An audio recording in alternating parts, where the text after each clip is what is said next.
halkani waa saylada xoolaha magaalada Burco oo ah saylada xoolaha ee ugu weyn geeska Afrika. Sayladani ma laha goobo lagu baaro ama lagu socdo badqabka caafimaadka xoolaha. Halkani isugu yimaada waxaana gabtay mas'uuliyadii halkani ka saarnayd wasaaradda xanaanada xoolaha iyo kalluumaysiga Soomaaliland. Qaar ka mid ah dadka ka ganacsada saylada xoolaha magaalada Burco oo la hadlay SBC Somali TV waxay mas'uuliyiinta wasaaradda xanaanada xoolaha iyo kalluumaysiga Soomaaliland ugu baaqeen inay hoos u eegaan dhibaatada ka jirta saylada xoolaha magaalada Burco.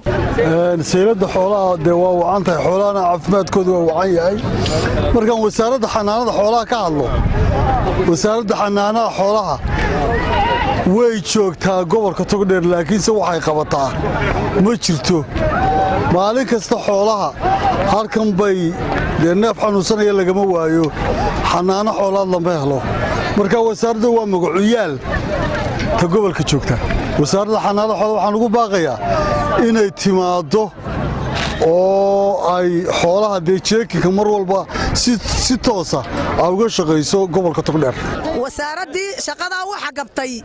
hadaanu nahay saylad joog hadaanu nahay waa sayladii ugu weynayd Soomaaliland xoolaha isugu yimaada waxaanu ka gabtay shaqadeedii gabtay xanaanadii wasaaradii xanaanadii xoolaha ayaa gabtay taasa gabtay halkan macshar male Burco waa saylada ugu weyn Afrikada bari ugu weyn marka macshar xoolaha Burco lagu shay baaraa oo ay Burco leedahay ma jirto saylada Burco xoolaha lagu macshar lagu shay baaro lagu xireeyo lagu hubiyo caafimaadkooda iyo cudurkooda ma jiro laakiin xoolaha saylada Burco yimaada markii hore caafimaad qabeen xanaanada xoolaha gobolka Burco waa lagu sheegaa laakiin meel ka shaqeysan ma naaraganagu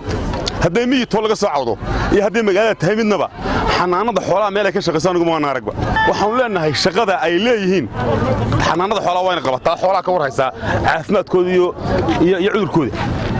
dibadda qabanay xooluhu ayaan le Cabdullaahi Jaamac warbaahinta SBC magaalada Burco.